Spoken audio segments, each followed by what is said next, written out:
Bismillahirrahmanirrahim. Assalamualaikum warahmatullahi wabarakatuh.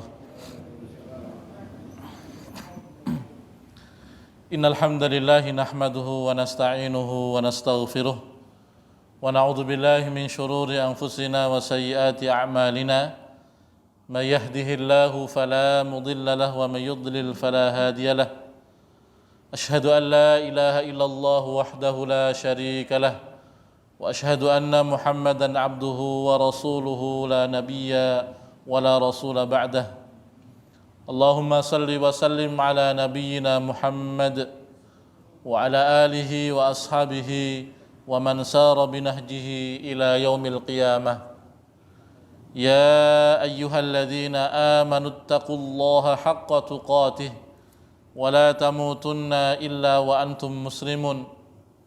Wa qala Rasulullah sallallahu alaihi wasallam, ittaqillaha haitsu ma kunta wadbi sayyi'atal hasanata tamhuha wa khaliqin nasa bi khuluqin hasanin. Allahumma la sahla illa ma ja'altahu sahla wa anta taj'alul hazna idza syi'ta sahla. Subhanaka la ilma lana illa ma 'allamtana innaka antal alimul hakim. Allahumma zidna ilma warzuqna fahma ya rabbal alamin. Ma'asyiral muslimin, jamaah salat maghrib yang Allah muliakan, senantiasa kita bersyukur kepada Allah Subhanahu wa ta'ala atas segala limpahan nikmatnya yang diberikan kepada kita semua, sehingga di kesempatan ba'da maghrib kali ini Allah berikan kesempatan kepada kita, Allah izinkan kita untuk melaksanakan kewajiban kita kepada Allah Subhanahu wa ta'ala. Selain sholat berjamaah, kita lanjutkan dengan kewajiban berikutnya, yaitu kewajiban untuk berthalabul ilmi. Semoga segala bentuk usaha kita untuk sampai ke majelis ilmu ini, baik waktu yang sengaja kita luangkan, tenaga yang kita keluarkan, langkah kaki kita yang kita ayunkan, kita memohon dan berdoa kepada Allah, semoga itu semua nantinya menjadi pemberat timbangan kebaikan kita di yaumil hisab biidnillahi ta'ala insyaallah. Ma'asyiral muslimin rahimani wa rahimakumullah, di kesempatan malam hari ini kita akan melanjutkan kajian fikih kita. Yang terakhir kita masuk di sub pembahasan tentang apa saja yang disunnahkan bagi seorang muadzin. Ya, apa saja yang disunnahkan bagi seorang muadzin, di mana di sini disebutkan pertama, hendaknya mengharapkan dari azannya hanya keridhaan Allah Subhanahu wa ta'ala. Kemudian yang kedua, disunnahkan bagi seorang muadzin hendaknya suci dari hadas, baik yang kecil maupun yang besar. Kemudian juga disunnahkan untuk menghadap ke arah kiblat. Disunnahkan untuk menghadap ke arah kiblat. Kemudian yang keempat, menoleh dengan kepalanya dan lehernya ke sebelah kanan ketika mengucapkan hayya 'alas shalah, dan menoleh dengan kepala dan lehernya ke sebelah kiri ketika mengucapkan hayya 'alal falah. Dan para jumhur ulama berpendapat bahwa yang menoleh itu bukan badannya, tapi hanya sekedar kepala dan lehernya. Jadi badannya tidak ikut menghadap ke kanan dan ke kiri, hanya kepala dan lehernya saja. Taib. Kemudian yang kelima, hendaknya memasukkan jarinya di telinganya, ya. Dan kemudian yang keenam, hendaknya seorang muadzin mengeraskan suaranya, karena setiap yang mendengar seruan azan dari azan yang dikumandangkan, maka mereka semua akan menjadi saksi nantinya di hari kiamat kepada seorang muadzin.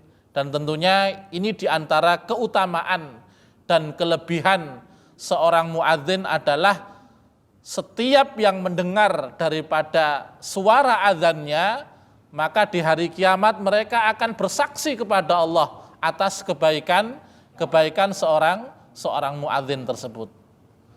Tapi barakallahu fikum, ikhwati fillah dan arsyadani wa iyyakum. Kemudian di pembahasan sekarang kita akan masuk dalam sub pembahasan kam bainal adzani wal iqamah. Berapa jarak antara azan dan iqamah? Kita melihat di satu masjid ada yang jarak antara azan dan iqamah itu hanya 5 menit. Ada masjid jarak azan dan iqamahnya 10 menit. Ada juga yang 15 menit. Bahkan ketika subuh terkadang jarak antara azan dan iqamahnya sampai 25 sampai 30 menit. Maka sebenarnya bagaimana jarak antara azan dan iqamah tersebut? Tapi barakallahu fikum ikhwati fillah wa iyyakum. Di sini disebutkan wayam bagi al-faslu bainal adzani wal iqamah biwaqtin yattasi'u lit-ta'ahhubi lis-sholati wa huduriha. Seyogyanya dipisah atau dijarak antara azan dan iqamah agar orang-orang itu bisa menyiapkan diri untuk pergi ke masjid dan menghadiri sholat berjamaah. Ya. Li'annal adzan innama syuri'a hadza lihadza. Karena sesungguhnya adzan itu disyariatkan untuk apa? Untuk memanggil orang-orang kaum muslimin untuk melaksanakan ibadah sholat. Lah kalau misalkan setelah adzan kita langsung iqamah gitu kan, maka fungsi daripada sebuah adzan itu akan hilang atau mungkin berkurang. Orang ketika mendengar adzan itu kan selesai dari pekerjaannya. Yang tadinya mungkin dia lagi kerja bangunan, dia menyelesaikan bersih-bersih badannya, kemudian kalau perlu mandi-mandi, kalau kemudian wudhu dan menghadiri ke masjid. Nah ini kalau tidak kemudian kita berikan jarak antara adzan dan iqamah, maka fungsi daripada adzan tersebut yaitu untuk memanggil, mengumpulkan kaum muslimin ke masjid, ini akan hilang atau paling tidak berkurang. Barakallahu fikum.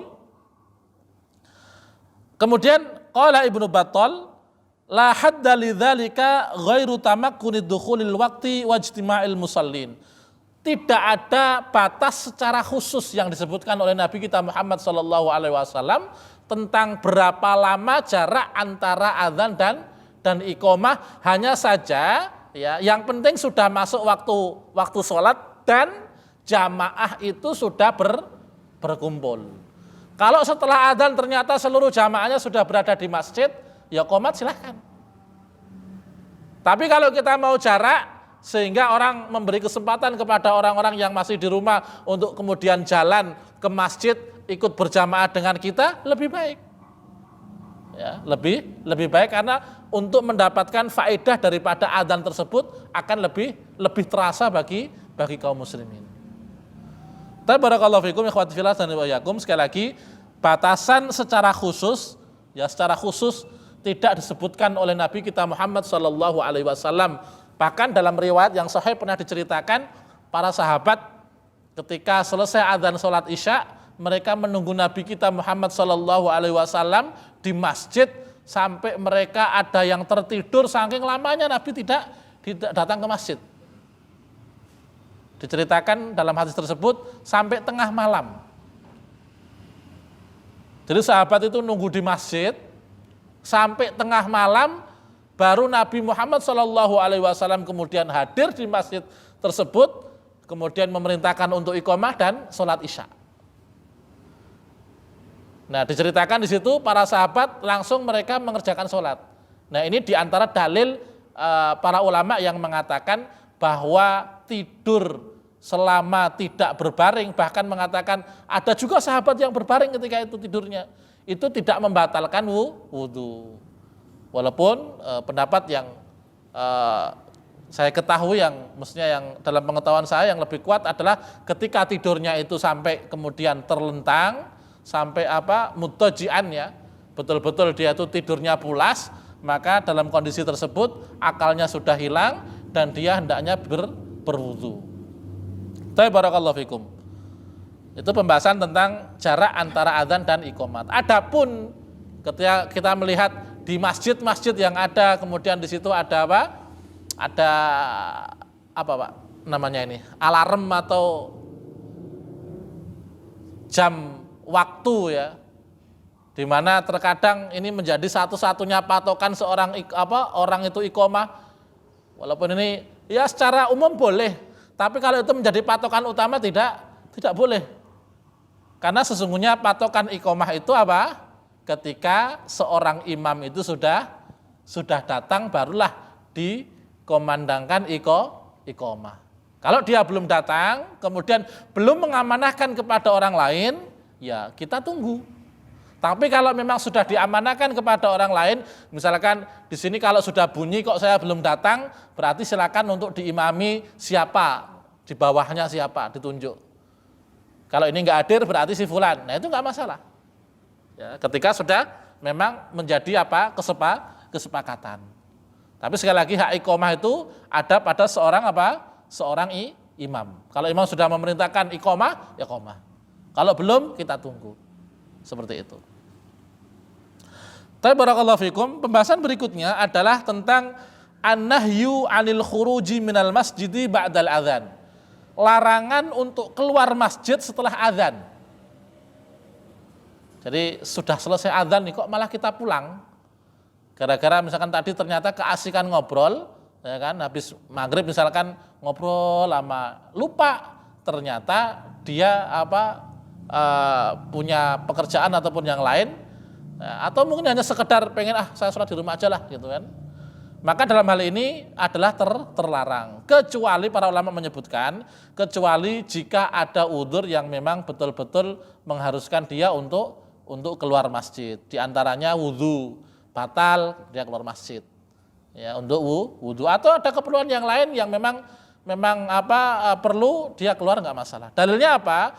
Di sini disebutkan an Abi Sya'tha qala kunna qu'udan fil masjidi ma'a Abi Hurairah. Ya.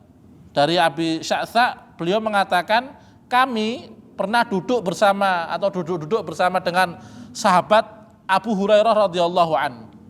Ya. Fa'adzanal muadzin, kemudian ketika muadzin selesai azan, ya, ada seorang muadzin yang selesai azan, faqama rajulun minal masjidi yamshi.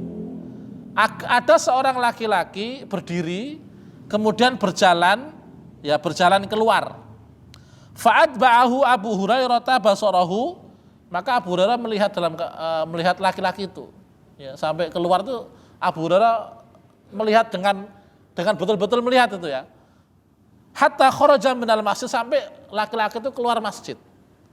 Faqala Abu Hurairah, maka Abu Hurairah kemudian mengatakan, amma hadza faqad asa Abul Qasim. Sesungguhnya ini yang semacam ini, yaitu keluar dari masjid setelah azan, ini sesuatu yang melanggar Nabi kita Muhammad sallallahu alaihi wasallam, atau bermaksiat kepada Nabi kita Muhammad sallallahu alaihi wasallam. Sekali lagi ini keluar yang tanpa keperluan. Sampai sebagian ulama mengatakan, Pak, ada pembahasan setelah azan, bolehkah seseorang itu keluar masjid untuk kemudian sholat di masjid yang lain. Ya. Jadi dia selesai azan nih, kemudian dia keluar cari masjid yang lain yang agak dekat. Maka dalam hal ini khilaf di antara para ulama, ada fatwa daripada Syekh Al-Utsaimin, beliau membolehkan, tapi seyogyanya itu tidak dikerjakan oleh seseorang kecuali kalau ada keperluan yang memang penting dan mendesak dia harus keluar masjid. Tapi barakallahu fikum, intinya ma'asyiral muslimin rahimani wa rahimakumullah, termasuk sunnah adalah kita tidak keluar masjid ketika selesai azan. Maka bagi kita yang punya uzur dalam artian wudunya batal ataupun ada keperluan yang lain, maka ketika kita sadar mendengar seruan azan, kita bisa wudu. Sehingga nanti ketika selesai azan, kita bisa berdoa kepada Allah Subhanahu wa taala, karena doa yang dipanjatkan di antara azan dan iqamah termasuk doa yang mustajab, doa yang tidak ditolak oleh Allah Subhanahu wa taala. Tapi barakallahu fikum ma'asyiral muslimin rahimani wa rahimakumullah. Kemudian pembahasan berikutnya yaitu tentang al-adzanu wal iqamatu lil fa'idah. Adzan dan iqamah bagi orang yang tertinggal. Maksudnya dia ke masjid ternyata waktunya sudah selesai dan masjid itu sudah selesai adzan. Apakah dia perlu untuk adzan lagi dan iqamah lagi ataukah tidak? Tapi barakallahu fikum, dari di sini mungkin banyak ya kasus entah di rest area ataupun mana ya. Ketika kita datang bahkan ada kasus adzan 2 kali ya. Gara-gara muadzinnya ini bangunnya kesiangan, ya orang yang adzan habis adzan pulang. Jadi orang karena muadzinnya kesiangan, ada jamaah yang adzan di masjid tersebut, ya kan? Setelah adzan dia pulang, muadzinnya baru bangun, belum adzan gitu. Kemudian padahal itu sholat apa? Sholat subuh. Tapi jaraknya sangat dekat sekali gitu kan. Sangat dekat sekali. Kemudian muadzinnya datang, adzan lagi. Ya sebagian jamaah mungkin heran, tapi akhirnya ya biasa Pak ya, karena masih di kampung terkadang ya enggak jadi masalah kan gitu. Enggak ribut lah intinya. Tapi itu pernah kejadian semacam itu. Nah, ini bagi seorang yang tadi misalkan ada satu kelompok atau ketika ke masjid sudah selesai adzannya, sudah iqamah, bahkan mungkin sudah selesai sholat. Apakah dia adzan lagi ataukah tidak?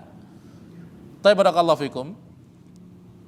Man nama an sholatin aw nasiyaha fa innahu yushra'u lahu ay yu'adzina laha wa yuqima, lima rawahu Abu Dawud fi qissati naumin Nabi sallallahu alaihi wasallam wa ashabihi an sholatil fajri fi safari wa anna Nabiya sallallahu alaihi wasallam amara Bilalan fa'adzana wa aqama.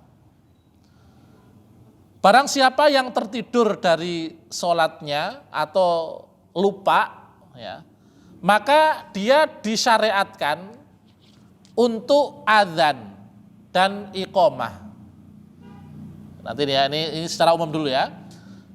Dengan dalil apa yang hadis yang diriwayatkan Abu Dawud tentang cerita Nabi Muhammad SAW yang pernah tertidur dari sholat fajar, sholat subuh. Jadi Rasulullah itu pernah dengan para sahabatnya radhiyallahu anhum ya berada dalam safar. Kemudian di malam hari mereka beristirahat sampai pagi, sampai yang membangunkan mereka itu sengatan matahari. Artinya satu kelompok itu mereka semuanya tertidur sampai matahari itu sudah panas dan menyengat mereka. Maka ketika mereka sadar, mereka terburu-buru, bingung gitu kan. Emang pernah Nabi kok kena? Ya pernah, karena Nabi itu manusia, ya manusia yang memang bisa jadi Allah sengaja kemudian membuat seperti itu agar apa yang nantinya kejadian-kejadian yang nantinya menyerupai dengan kejadian tersebut bisa mengambil dalil daripada perbuatan Nabi kita Muhammad Sallallahu Alaihi Wasallam. Maka ketika hal tersebut terjadi, Nabi kita Muhammad Sallallahu Alaihi Wasallam memerintahkan Bilal untuk adzan, Pak. Padahal sudah waktu duha. Tapi Rasulullah Sallallahu Alaihi Wasallam memerintahkan Bilal untuk adzan, ya, dan untuk iqamah. Setelah adzan selesai, ya, dikisahkan di situ juga sholat fajar dulu, artinya sholat qabliyah subuh. Jadi saking keistimewaan atau saking fadilah yang luar biasa yang ada pada sholat sunnah qobliyah subuh ini, para ulama menyebutkan bagi orang yang terbiasa melaksanakannya kemudian tidak mendapatkan karena ketika ke masjid sudah sholat berjamaah atau mereka sedang sholat berjamaah, maka sholat 2 rakaat ini boleh diqodok setelah sholat subuh. Saking saking keutamaan daripada 2 rakaat sholat qobliyah subuh atau sholat fajar. Jadi sholat fajar sama qobliyah subuh itu sama Pak ya. Yaitu setelah adzan dan sebelum iqomah. Tapi bagi orang yang tertidur, bukan sengaja Pak, sekali lagi ini bukan sengaja, bagi orang yang tertidur, yang dia biasa melakukan hal tersebut, maksudnya biasa untuk sholat fajar atau qobliyah, maka dia boleh melaksanakannya setelah sholat subuh. Rasulullah SAW mengatakan, raq'atail fajri khairum minad dunya wa ma fiha. 2 rakaat sholat fajar atau qobliyah subuh itu lebih baik daripada dunia dan isinya. Masya Allah ini ya.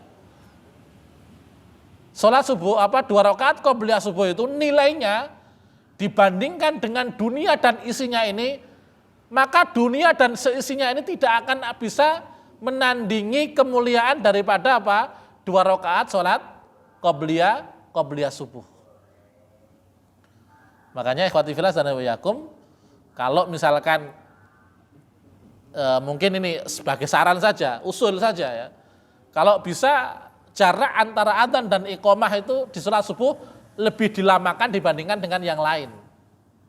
Kenapa? Memberikan kesempatan kepada jamaah, karena bisa jadi Pak, mohon maaf ya, ada yang ketika adzan mereka baru bangun, ternyata malamnya mereka junub, jamaahnya junub mungkin ya, kan mereka harus mandi dulu. Kalau waktu kita hanya 10 menit, ya adzan dan iqomah itu hanya 10 menit, mana cukup mereka kemudian mandi dulu, ya kan? Karena kalau mandi junub kan ya lebih banyak yang dibersihkan gitu loh, ya kan? Maka alangkah baiknya ya dan itu insya Allah tidak menjadikan sebuah masalah, tidak menyelisihi sunnah, ya. Maka seyogianya diberi jarak yang lebih ketika sholat subuh, ya, mengingat daripada keutamaan 2 rakaat sholat fajar atau qobliyah subuh. Karena sebelum atau orang itu terkadang ketika bangun, ada yang punya kebiasaan dia harus buang hajat dulu. Pokoknya setiap bangun tidur itu ya memang mules, memang saat-saatnya buang hajat. Maka di saat seperti itu kita harus memberikan waktu. Kalau tidak, ya nanti kasihan dia tidak mendapatkan keutamaan daripada sholat qobliyah subuh. Nah ini hanya sekedar, saya nggak tahu di sini jaraknya berapa menit ya. Hanya saja kalau di masjid di tempat saya mengajar, di situ jaraknya sampai 25 menit. Ya, dikasih jarak antara adzan dengan iqomah itu sampai 25 menit. Ya, karena dengan tujuan ya tadi, memang tujuan utamanya memberikan keluasan kepada orang-orang jamaah untuk bisa mendapatkan keutamaan daripada sholat fajar tersebut. Taib, barakallahu fikum ikhwati fillah dan wiyakum. Jadi kalau misalkan ada atau di masjid ini seperti itu, kalau kejadian tetap aja adzan nggak apa-apa walaupun telat. Terkadang kan ada sebagian masjid ketika muadzinnya telat, jamaahnya telat, ya karena yang lain sudah pada adzan bahkan sudah selesai sholat, akhirnya nggak adzan lagi. Ya, dan sebenarnya dibolehkan kita tetap disyariatkan kita untuk adzan. Walaupun sebagian ulama mengatakan ketika ada masjid yang lebih dekat dengan kita yang sudah adzan, ya, maka kita tidak perlu adzan lagi atau kita mencukupkan dengan adzan yang mereka lakukan. Tapi tetap lebih afdal ketika itu dalam satu komunitas seperti ini, satu masjid, misalkan satu jamaah sekitar RW RT sini mungkin sholatnya yang biasa di sini ternyata terlambat semuanya, maka ketika bangun adzan saja. Adzan, kemudian kasih waktu untuk sholat fajar, kemudian yaitu sholat qobliyah, kemudian iqomah. Khair barakallahu fikum. Ya, berikutnya fa'in ta'addadatil itu kalau tertinggalnya itu beberapa sholat, misalkan sholat zuhur dengan asar, belum sempat sholat zuhur, kemudian mau dijamak di sholat asar, apakah nanti adzannya 2 kali atau cukup sekali? Maka di sini ya adzana adzanan wahidan wa aqama likulli sholatin, maka adzannya cukup sekali dalam satu itu. Misalkan tadi ketika dia mau menjamak antara zuhur dengan asar, ya, maka ketika sampai di waktu asar cukup adzan sekali, kemudian jamak zuhur, ya, kalau itu jamaknya jamak lengkap atau jamak tamam, ya berarti ya 4-4, atau kalau misalkan dalam keadaan safar maka dia boleh mengqashar, boleh 2-2, dan setiap sholat dipisah dengan dengan iqomah. Salat zuhur dulu, kalau itu safar 2 rakaat diqashar, kemudian iqomah lagi, kemudian baru sholat asar. Hal ini pernah terjadi oleh Nabi kita Muhammad sallallahu alaihi wasallam dalam hadis sahabat Ibnu Mas'ud. Qala innal musyrikina syaghalu Rasulullah sallallahu alaihi wasallam an arba'i shalawatin yaumal khandaq. Jadi kaum musyrikin ketika perang Khandaq Pak ya, perang Ahzab yang menggali parit itu, ya kan? Kaum musyrikin pernah menyibukkan Rasulullah dengan para sahabat itu karena perang ya yang dipisah oleh oleh jurang gitu ya. Jadi pokoknya intinya mereka semuanya waspada. Sampai Rasulullah Shallallahu alaihi wasallam itu tertinggal 4 sholat, Pak. 4 sholat Rasulullah tidak bisa mengerjakan dalam waktunya. Yaitu apa? Pertama sholat zuhur, Rasulullah nggak sempat sholat. Kenapa? Sibuk perang, Pak. Yang kedua sholat asar, nggak sempat sholat juga, karena masih suasananya genting. Sholat maghrib nggak sempat, sampai sholat isya baru sempat di malam hari. Ya, ini dalilnya ya tadi ya. Jadi Rasulullah Shallallahu alaihi wasallam pernah disibukkan oleh kaum musyrikin dalam perang Khandaq sampai 4 sholat, ya. Hatta dzahaba minal lail, sampai tengah malam baru sholat. Ya. Hatta dzahaba minal laili masyaallah, atas kehendak Allah Subhanahu wa taala. Fa amara Bilalan fa'adzana. Maka Nabi Muhammad sallallahu alaihi wasallam memerintahkan Bilal, ya, memerintahkan Bilal untuk azan di tengah malam itu. Ya. Tsumma aqama fa shalat zuhra. Kemudian Bilal disuruh qomat, kemudian salat zuhur. Ya. Selesai salat zuhur, tsumma aqama fa shalal asra. Kemudian selesai salat zuhur, Bilal diperintahkan qomat lagi, kemudian salat asar. Ya. Setelah salat asar selesai, tsumma aqama fa shalal maghriba. Kemudian Bilal qomat lagi, kemudian salat maghrib. Nah, kemudian setelah maghrib selesai, tsumma aqama fa shalal isya. Ya, maghrib selesai, maka Bilal kemudian qomat lagi dan para sahabat bersama Rasulullah Shallallahu alaihi wasallam mengerjakan sholat isya. Ini luar biasa. Jadi kita jangan mengatakan mosok Nabi sampai ketinggalan sholat, enggak.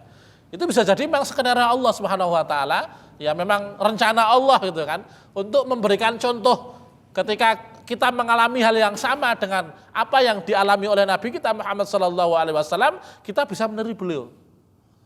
Karena perbuatan beliau itu sunnah yang kita ikuti. Ya. Perbuatan Nabi kita Muhammad sallallahu alaihi wasallam adalah sunnah yang kita ikuti. Maka ketika kita mengalami hal demikian, ketika dalam kondisi yang memang tidak memungkinkan sholat, ya maka dijamak tadi ya. Kemudian setiap sholatnya dikomandangkan iqamah.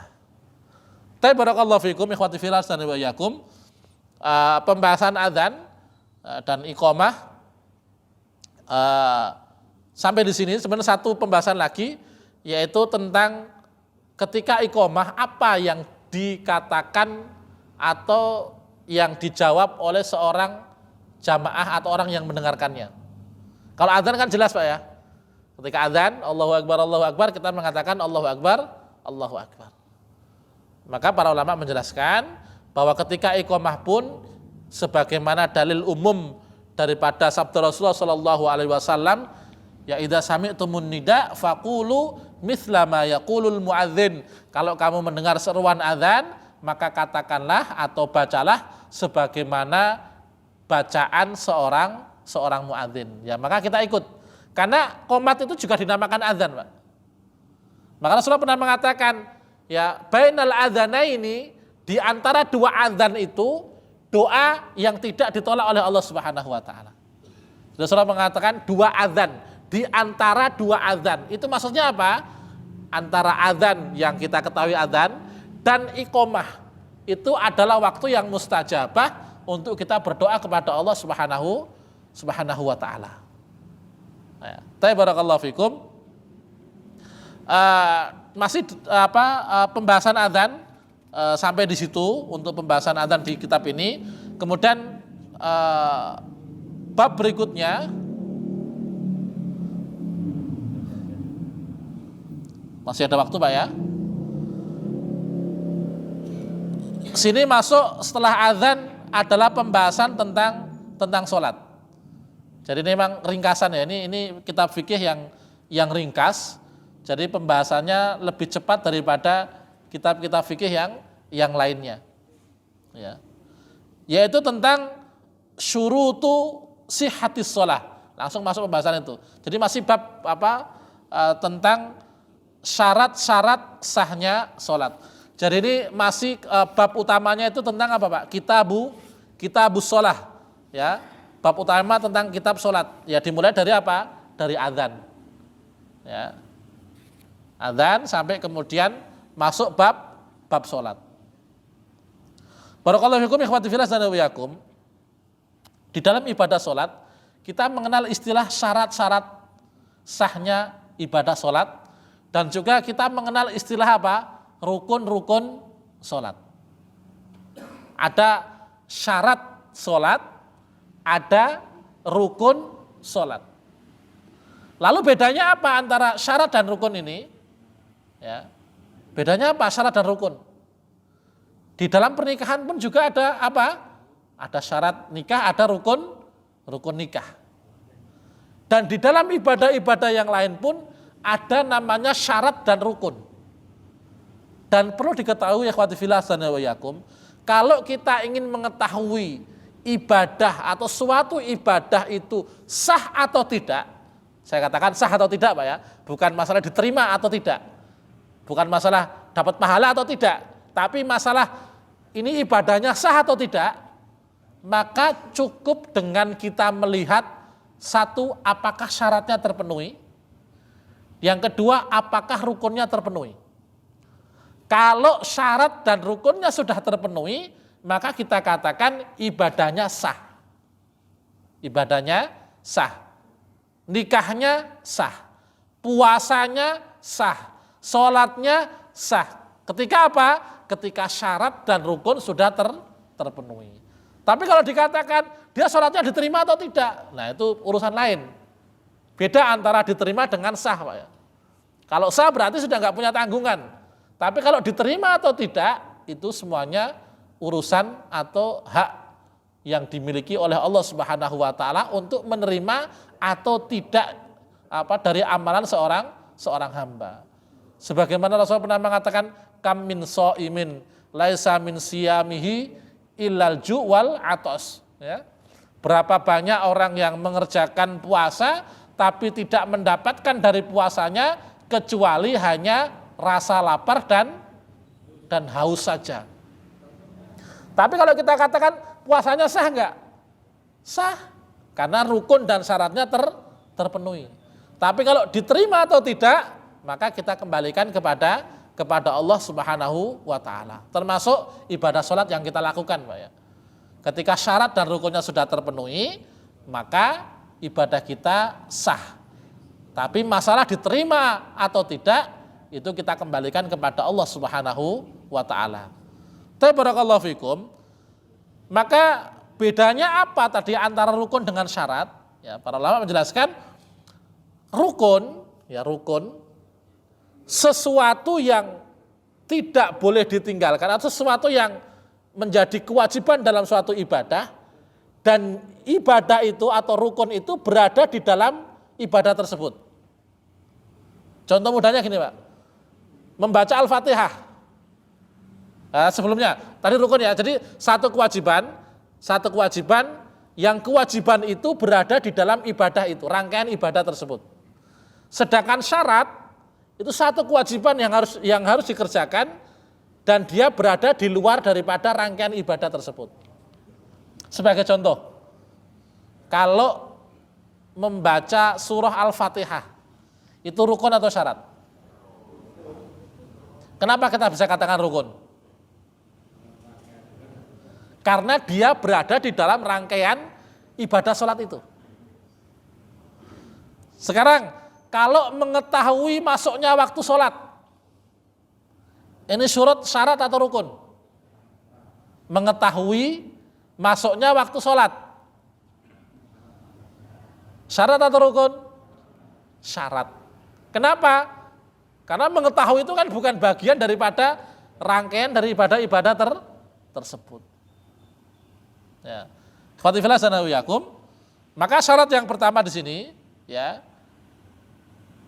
syarat daripada sahnya ibadah sholat, al-ilmu bidukhulil wakti, yaitu mengetahui masuknya waktu sholat. Ya, jadi mengetahui masuknya waktu sholat ini termasuk daripada syarat sahnya sholat.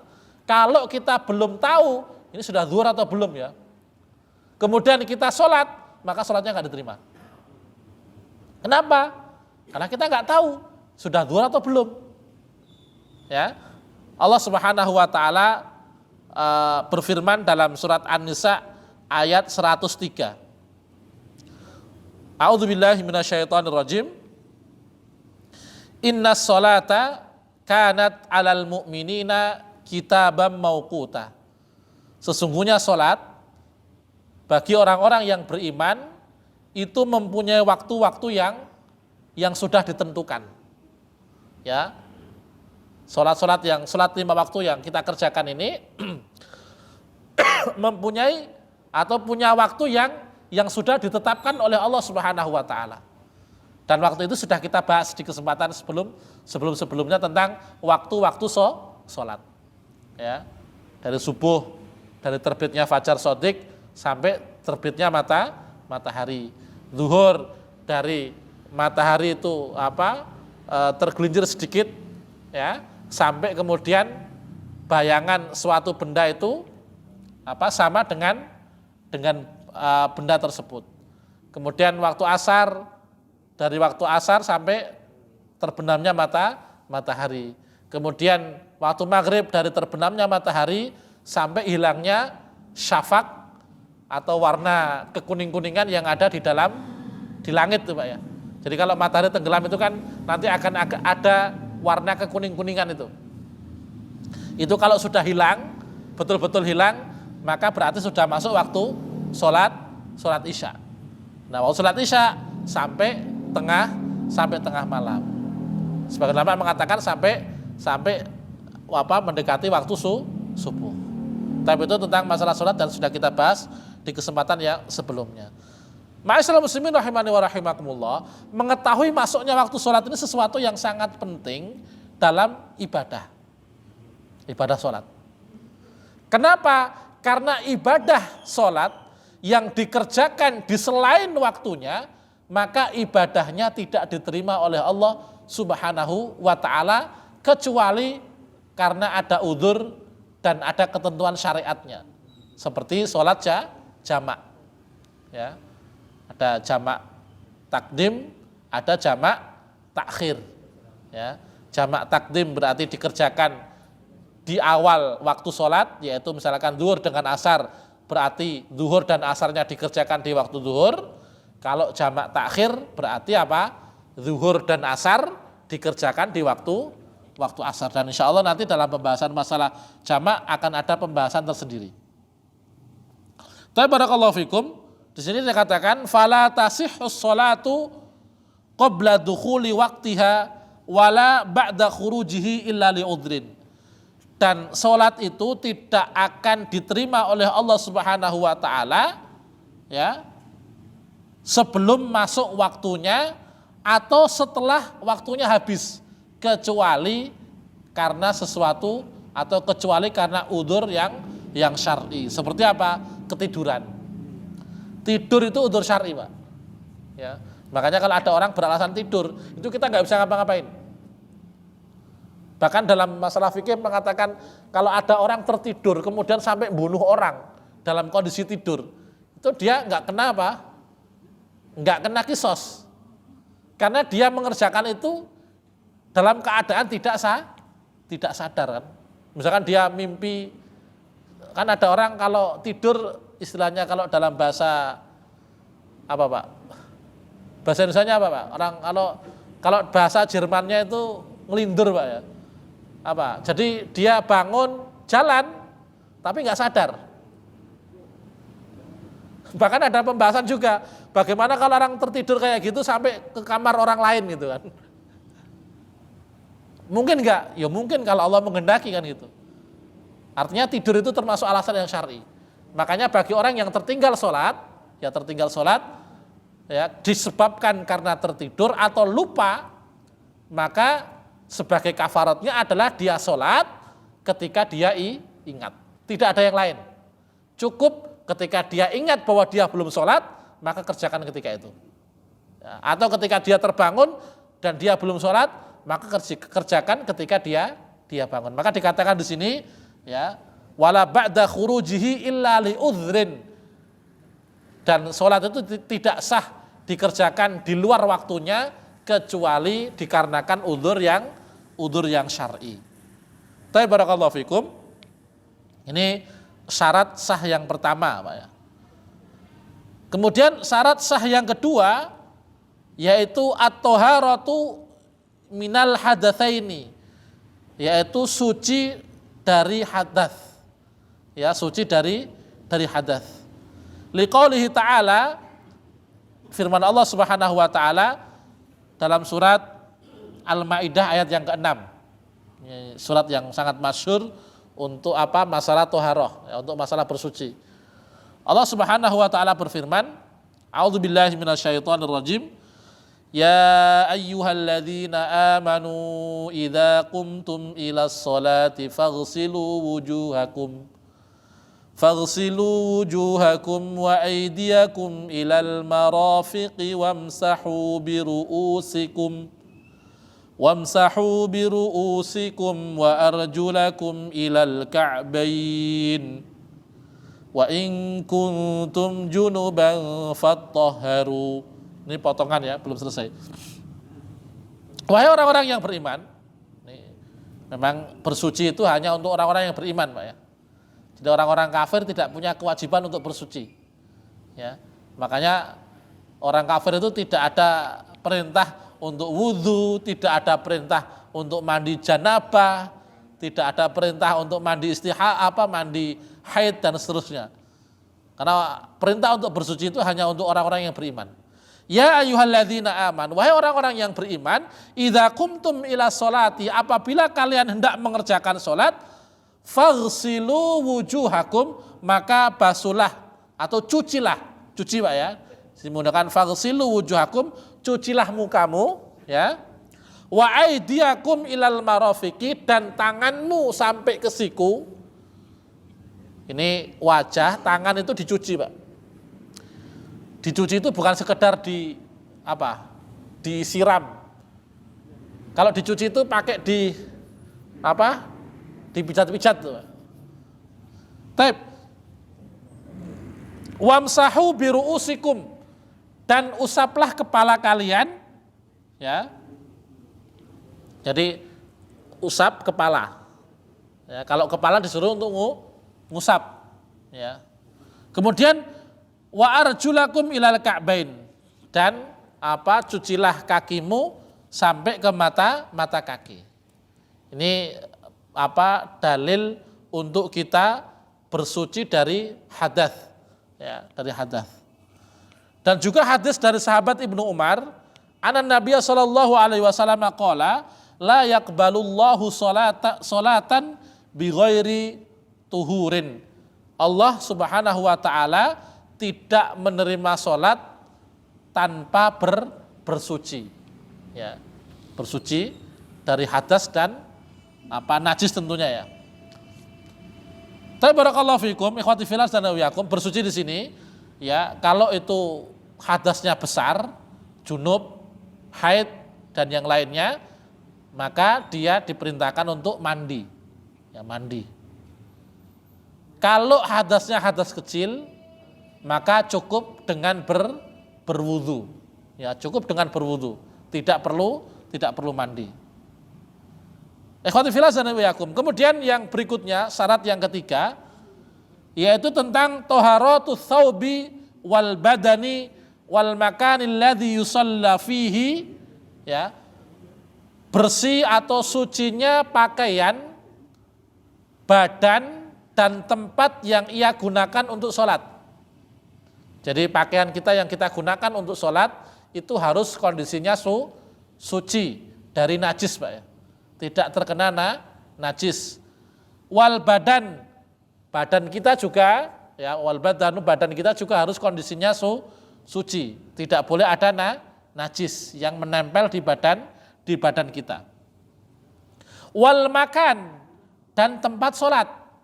Ya, tempat sholat, ya, sajadah yang kita gunakan ataupun tempat yang kita gunakan untuk sholat, maka harus kondisinya dalam keadaan suci. Ya.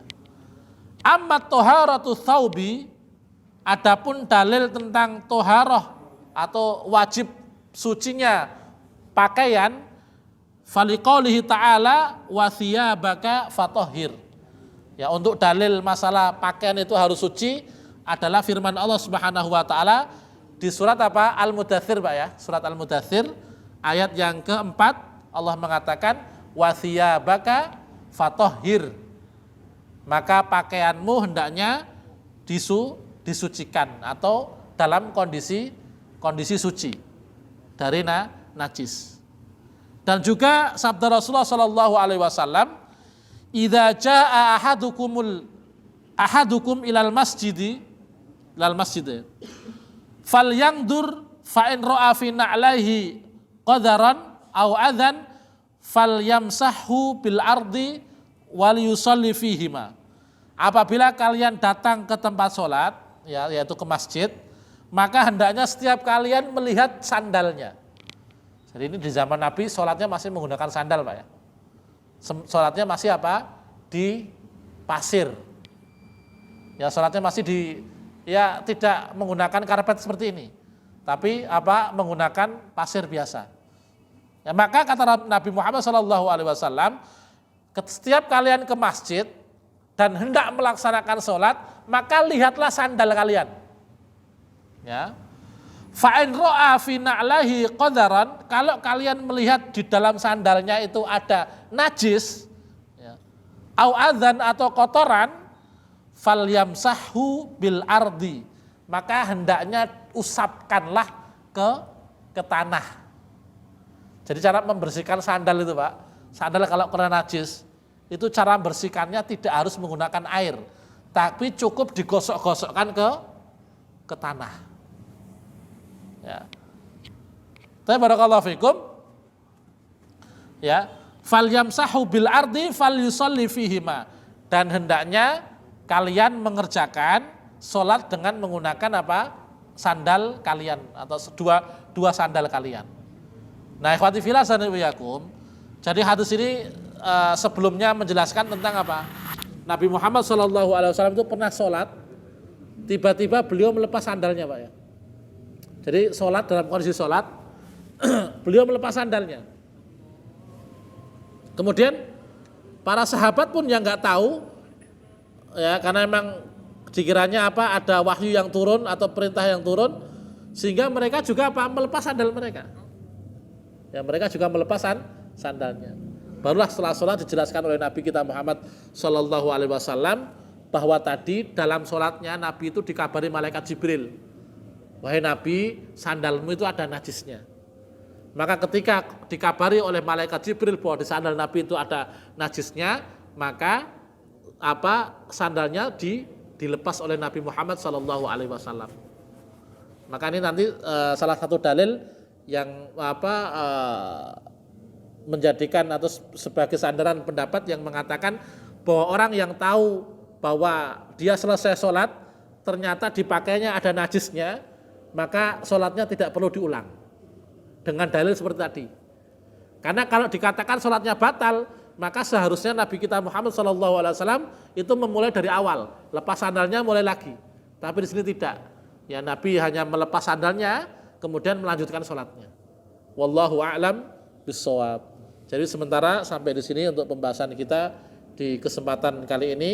Semoga yang sedikit ini bisa memberikan manfaat untuk saya dan bisa memberikan manfaat untuk jamaah sekalian. Dan akhirnya mari kita tutup dengan doa kafaratul majlis. Subhanakallahumma bihamdika asyhadu an la ilaha illa anta astaghfiruka wa atubu ilaik. Sekian, mohon maaf atas segala kekurangan. Assalamualaikum warahmatullahi wabarakatuh.